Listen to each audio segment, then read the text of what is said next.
Hello, thank you for introduction. My presentation today is to the how to increase the gain by controlling the gate, the voltage distribution of the gate finger or a gate feeder.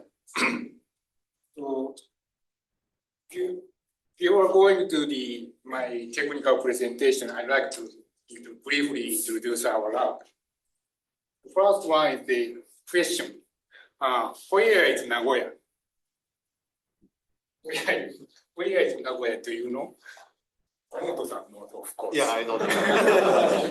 And in Japan, there are three major metropolitan areas. One is Tokyo and another is Osaka. It's very famous, probably you know all. But Nagoya is very strong economy because Toyota is here. But not famous compared to Tokyo and Osaka. The answer is here, Tokyo is here, and Osaka is here. We say the Kansai area and Kanto area. Kansai means west portion of the gate. Gate is here. In all Japan, gate is here. And gate east of gate is Kanto area. And Nagoya is the center of the middle of the Japan. Tsubu area, we say. And Nagoya University this is the Aichi Prefecture, and this is Nagoya City, and Nagoya University is here. So another important place in Japan is, I think, Kyoto and Nara, because the capital is once in Nara, and then move to Kyoto, and then move to Tokyo. Now Tokyo is capital in Japan, but the old age, Nara is Japan's capital. And I'd like to emphasize, I live here. So I like Nara. And there are lots of deers, some of you know. And this is the Nagoya University's one of the Nagoya University organization. I come from IMAS, Institute of Materials and Systems for Sustainability. And under the IMAS, we have Shirufei Center for Integrated Research of Future Electronics. And in Shirufei, it's headed by Professor Amano, probably you know all. And there is a device section. There is Professor Amano and Professor Suda. And system application section, we do a circuit side. It is power electronics, and the other is a high frequency. So I'm from this group. And another important guy is Professor Arai. So main research topics in my lab is the high frequency MMIC technology and so-called wireless power transfer system. But today's topic is the high frequency MMIC, millimeter wave MMIC. So this is our lab members. To say positively, it's very experienced. To say negatively, we are all old guy. So this is the outline of today's talk. At first, I like to explain the motivation of our research. Next, I like to explain the why gain degrade in the longer gate, and then how to compensate the gain degradation. We developed a so-called, we named the standing wave control gate structure, and it includes the gain, not only the gain itself, but also the fmax. And I showed some examples, and then another method to increase the gain.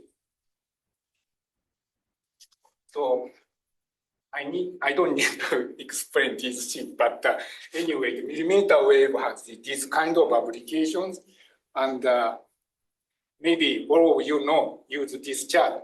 This is a famous PA survey website. When the frequency increases, output power decreases naturally. But this is the saturation power versus additional power power added efficiency distribution. And in the millimeter wave, the circulation power increased, the gain, PAE dropped very rapidly. So that is because the gain dropped. If to make a high power amplifier, the total gate width should be large. So if total gate width exceeds some level, it's suddenly rapidly gain drops. That's the issue.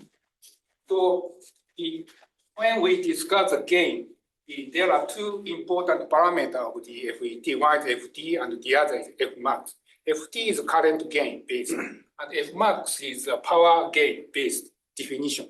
So the fmax is a very important figure of merit to think about the power amplifier design.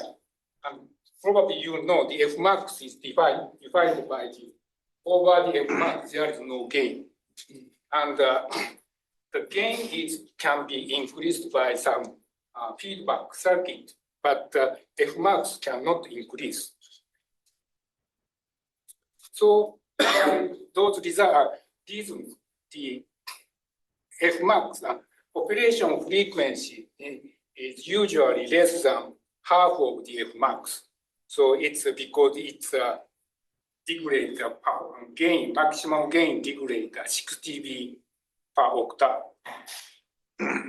So this slide shows gate length and fmax and ft. So simple method to increase the fmax, you can make a shorter gate length. But even if the fmax increase,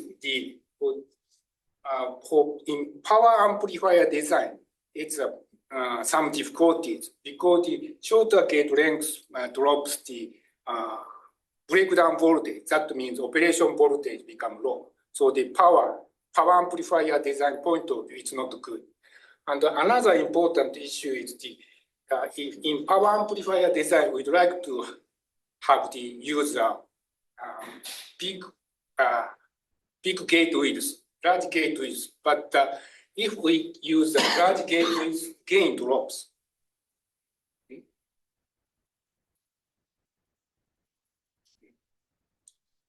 So gain drops due to the layout. So this is some layout example. The device people use this kind of layout to evaluate their FET performance. So microstrip case, there is a ground inductance, it degrades the performance. The coplanar waveguide, there is no inductance. So and to evaluate the HEMT performance itself, the device people use a small size transistor. It's okay, but if we'd like to use HEMT to make a power amplifier, we need a large gate width. So in that case, we need to make in parallel. This is there are two examples, and the left side is inner side beer, and the other is outer side beer. So in the inner side beer, the ground inductance is small, but this distance become large. So it degrades the performance. And in the OSB case, the inductance for the center FET, it become large. So it depends on the trade-off, which kind of layout we should use in based on the frequency and target output power. But anyway, to reduce this length, we'd like to use a longer unit gate width. If we can use a longer gate width, in the parallel number becomes small. So this distance becomes short. But if we use a longer gate width, the fmax degrade like this. So we cannot use a large unit gate width in the power amplifier design. So this is what kind of unit what kind of unit gate width is used in the real circuit. As the operation frequency increase, the unit gate width reduce very small. It becomes very small. So if you want to design the one D band, the unit gate width should be less than 20 micron or something. So in that case, you want to make a high power. There is a many FETs in parallel. That's a problem. So to summarize once again, there are two big issues to apply the HEMT to millimeter wave band. So HEMT gain is not enough in the double band. And also the electrically long gate finger cannot be used. So next, I'd like to explain the model improvement and analysis of the gain degradation. There is another issue when we use large unit gate with HEMT in millimeter wave. The conventional model cannot describe wide range of the unit gate width in high frequency. So this is the one initial motivation of this research was to make the good model to describe the high frequency and in millimeter wave with a large unit gate width. So this is the conventional model case. Simple ramped element model this is the 75 micron. Unit gate with 75 micron case. Above 65 gigahertz, it does not fit measurement and model. Thank you. And this one is we developed a new model. We put some frequency characteristics to the gate, and this parameter is skin effect like, but just a fitting parameter, no physical meaning. But it agrees well. The next one is today's topic is distributed element model. This model itself is not new. It's already presented in the 1997 or something. So we followed, not exactly the same, but we followed their method. And this is we think, we regard the gate finger is the transmission line, lossy transmission line composed of the gate electrode and source electrode. So divided to this very small portion and resistor, inductor, and capacitor, the conductance, and we make some integration equation and solve it. Then we can describe this distribution model by using the G in and ID by the effective GL. By solving the equation, we can get this number. This formula, G in, is gamma and GM effect. Both parameters can be described by the WG, unit gate width. So, and this view compare each model and measurement. So this is a conventional. So the model, damped element model, but if we put the frequency characteristics in the gate resistance, it fits well. But we use the fitting parameter, just a fitting parameter. So it's not scalable to the gate width. But the distribution element model, it is scalable to the unit gate width and physically meaningful. By using a distributed model, we can calculate the voltage distribution on the gate. So here the zero means the gate input, and this is the other end of the gate finger. So at the low frequency, And this is the black is unit gate with 50 micron and red is 150 micron. So the 10 gigahertz relatively low frequency microwave region, it's almost same on the gate.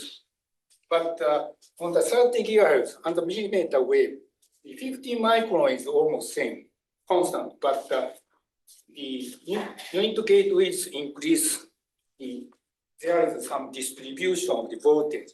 And in the 65 gigahertz, unit gate with 150 micron case, the average voltage is lower than 1 degrade. So we think this makes the MAG gain, max gain degradation. So this is a simulation analysis, simulated analysis. The upper graph shows the MAG Gmax characterization, and as you see, if the we don't 50 micron, 100, 150 Fmax degree, and we analyze each case the voltage average voltage on the gate finger. We calculate it. Then the Fmax portion, the VG decreases. These area, 150 micron and 150 micron, the gain drop. The area, the gain drop, the average voltage decreases. So we think the average voltage on the gate finger is one of the very important factors to define the gain. So next, I'd like to explain the standing wave control gate. So generally, theoretically, in the textbook, we cannot change Fmax. Fmax is, we can increase the gain here by using some feedback or cascade type amplifier. We can increase the gain here near Fmax, but Fmax itself cannot increase. That is because the 3-terminal device, gate source drain, but the distributed model case, the input end and the other tip is a different terminal because the voltage is different. So the FET can be, SET should be a 4-terminal device in the millimeter wave. In that case, we can control, by using this terminal, we can make some control. We think we can control, and then what happens? So we analyze again. We analyze the equation. What happens if we put the deflection component at the G2, gate 2? Yeah. So this is the equation. If we put the GL here, the equation GM effect is formula is like this. And this is the open case. Here is open. Open means conventional FET. If we put the GL, the equation is different, only this portion. And this means if gamma L, GL change, the GM effect change. So we check what happens. So if we put, for example, 5 micron width and 17 micron length transmission line at the end of the gate, and this is the 2 micron case, 20 micron case.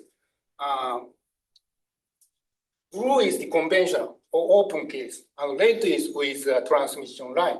So if we put the transmission line, the MAG increased in this area. And at that time, the GM effect increased too.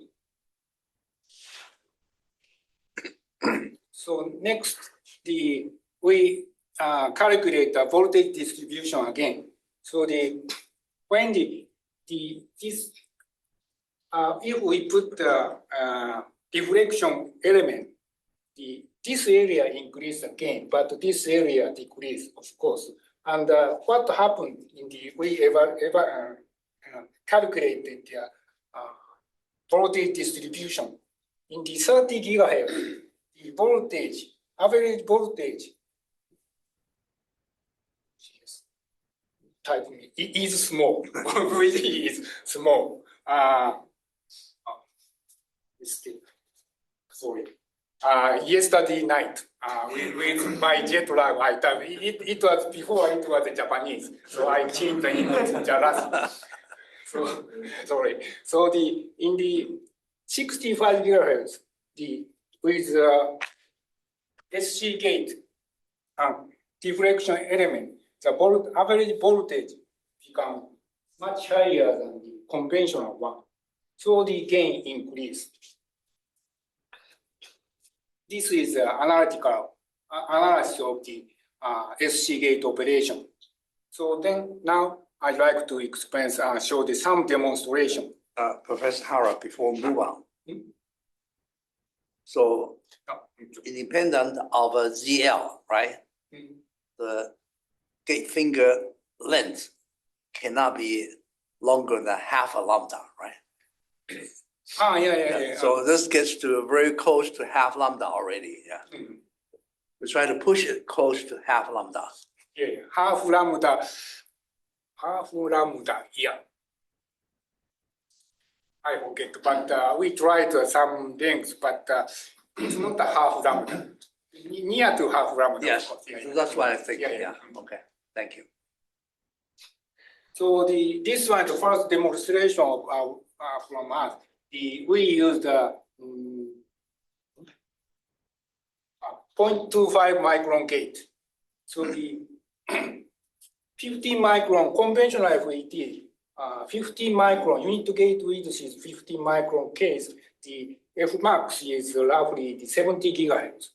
And but if we use the 200 micron conventional HEMT case, the fmax degrades to 41 gigahertz. But if we put the transmission line here, the maximum available gain increase from 0 to 12 dB, and fmax become roughly 70 gigahertz. So even if we use a 200 micron, the gain is fmax similar to 50 micron case. So we can use 4 times larger gate width. Next one, similar graph continues. Next one is 0.15 case. Fmax increased 64 to 87. And this one is 0.12. And it increased like this. So as you see 75. As you see, this case is 200 micron, 150, 75 micron. This is related to what the Professor Fan asked. It's some limitation. So probably this is important for you. For you means the device people. So from our model, we can calculate what happened if the gate width changes. So surprisingly, even if we use 20 micron, the fmax degrade to 20% or something, 20%. So the limit of the double G unit gate width become 0 if we believe it is intrinsic real performance of the device. But to evaluate the device, we need some size. So in that case, especially the fmax is become higher. If fmax is lower case, it's almost constant to up to 30 micron case, 30 micron. But if the fmax is 250, it degrades even at 10 gigahertz. So if you develop for example, 500 fmax device, you should evaluate by 2 micron or something, but probably it's very difficult because deflection coefficient is almost 1. So it's difficult to evaluate exactly. So that's this graph is very important, I think. So next is the amplifier demonstration. Excuse me, Professor Hara. Yeah. So it also depends on the gate finger resistance, right? Yeah. If you have a big mushroom gate and low resistance, then there'll be no voltage attenuation along the line. So you can make the line very long. But if you have a very thin line and very high resistance, then you cannot depend on a standing wave because the voltage will degrade very quickly. If the resistance is too large, no effect. But in that case, HEMT itself does not have the good performance, I think. So everybody use a mushroom type. Yes. So from that meaning, it works. But except in the universities, sometimes we cannot make such a low resistance gate. Okay, but I don't have the exact number, but if it's better to have some resistance on the gate to good distribution of the voltage. If the resistance is zero, it must be a healthy. Voltage distribution is the standing wave too large. So probably it become very narrow operation. But so far your equations do not include the gate resistance, right? It includes. It's in there. Okay. Yeah. Okay, that's good. So how do you manage the gate resistance? You're changing the thickness of the gold metal or? We didn't try, just evaluate the wind semiconductors. I mean the gate resistance, write the good number and you say if too low, that was a problem for the device. We don't have the good number, the specification of the which number of the gate resistance is good. We don't know. We don't have the number, but we can say too large it's not good, and too low is also not good. By looking at the Smith chart you just showed, which one? The model, the Smith chart model fitting, yeah, S11. So you look at the S11, the gate resistance is about 10 ohm, 10 to 5. If it's too low, then you can imagine when you do power amplifier design, you cannot match that. Conjugate match because it's just purely imaginary part, no real part. So you cannot match it.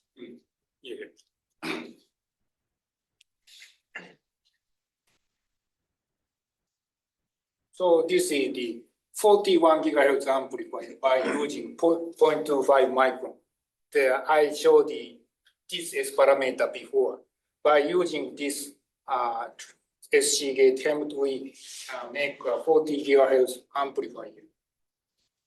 And this is the measurement result. We can get 7 dB at 40.6 gigahertz. And this is the 40 gigahertz, the fmax of the original HEMT.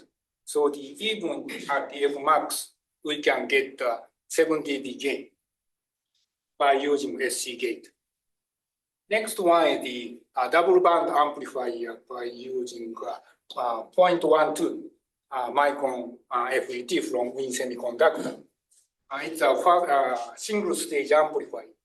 And we use the deflection voltage standing wave. But if we choose depending on the reflection coefficient, sometimes it becomes unstable. So we need to select the good number of the transmission line. In this case, this graph looks good, but if change a bias, it's oscillate, to say honestly. But in this case, we care about the stability. So the K factor is over 1 in all frequency range and become better than the original HEMT and also gain increase. So we get 5.5 dB increase at 80 gigahertz.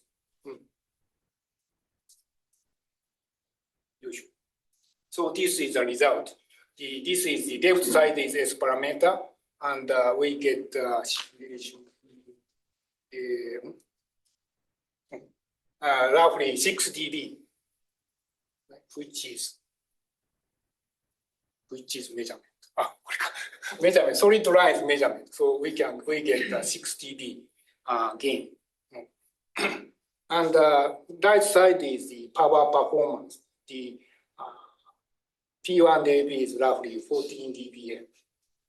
Not good, but anyway, we evaluate some by using 5G FR2 16 count modulation. We get this kind of adjacent channeling power. The next one is the two-stage amplifiers. So this is the result. We get roughly 12 dB gain. It is simulation, and the measurement show the 11 dB, and the K factor is very good, always over 1. And this is the power performance. It's probably the saturation power is the 1.1 watt per millimeter for the power amplifier. If we at the drain port, probably it is 1.3 watt per millimeter. So this device is claimed from the foundry.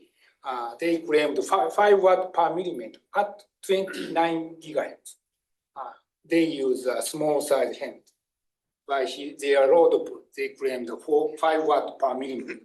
Our result is much smaller than that. So briefly, this applies similar SC gate concept to the feeder line. We discussed this direction, but for now I discuss this direction. So the similar method, we put here some component at the end of the gate feeder. Then this is the voltage distribution, and it is a similar style. But in this case, we don't need to make a new model. Just make a EM simulation, because this transmission line is the ground plane, the backside. So we can calculate voltage distribution. This is a cell position, and this is the change in frequency. So the low frequency is a constant voltage to the each hand. But if the frequency increase, of course, it's different. So as a result, the G max degrade. But if we put the deflection coefficient component here, we can increase the gain. It's similar to SC gate. Yeah, this is the measurement result. So next one, to emphasize the my explanation, we make this kind of layer. In the real design, we never use this layer, but to increase this line distance, we dearly use this layer. In this case, the each transmission coefficient S parameter is changed after the probably 10 or 15 over the 10 or 15 gigahertz. It's become a big difference.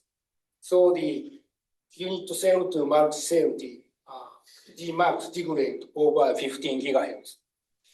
So next idea is to use a resonance circuit here in the each gate. So if we use the resonance circuit, phase become same because it's a resonance circuit.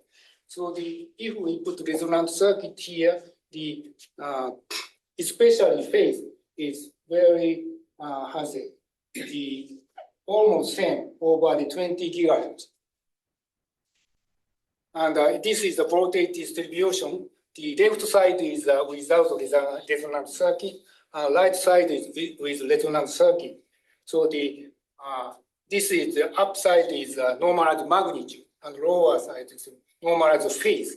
So as you see, with resonance circuit, especially the phase, is almost same up to 40 gigahertz.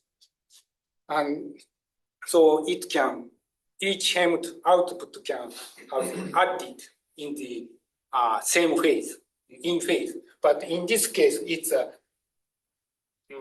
added by out phase. That means and decrease the gain. So you make it a distributed amplifier.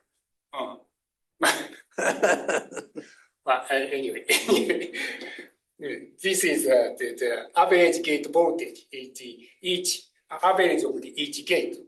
So by using a resonance circuit at 22 gigahertz, it's a peak. And as a result, but it's a simulation, the gain increase. And measurement is not the same, but the proposed method increase G max in the over the 25 gigahertz. So I think the resonance circuit type works. So there are some issues today, so we need a further challenge with SC gate. One is the small signal model itself, the accuracy improvement we need to analyze by the hand. We use a very simple model. So in our case, the CGD, we don't, CGD is also the distributed, but we use the lumped element, because if we put the CGD, the calculation become hard. And another difficulty is we put the reflection component here, but here is it is intrinsic source of the intrinsic FET. But the real world, we need to feed back to the outside of the intrinsic source. Do you understand what I mean? So in that case, the reflection coefficient should be here, ground is here, not feedback here. But if we cannot calculate such kind of situation, so we need to make another model. So it's difficult. And another point is this is the small signal, linear model. So we cannot simulate a power amplifier. But we believe if we control the standing wave distribution on the gate finger, power density also must increase. And our target is I previously explained our power amplifier showed 1.3 watt per millimeter, but load pool result at 29 gigahertz, it showed 5 watt per millimeter. So our target is to realize at the double band, 3 or 4 watt per millimeter device by using SC gate. So we try to make a new model or just a tuning method. After we get a good number, of course, we present it. Yeah. And of course, she explained for accuracy modeling, accurate measurement is very important. So we are now struggling with. So I follow you. So summary, this is summary. So the 4 millimeter wave application, low gain performance for transistor is a problem. We have analyzed the gain degradation reason, proposed SC gate structure, and demonstrated the performance. SC gate can increase the gain without new process development. That means no additional cost. So make a shorter gate length, increase the process cost, but we don't need it. And SC gate is attractive technology for millimeter amplifiers, but we need further challenges, as I explained, to utilize our technology. Thank you for listening.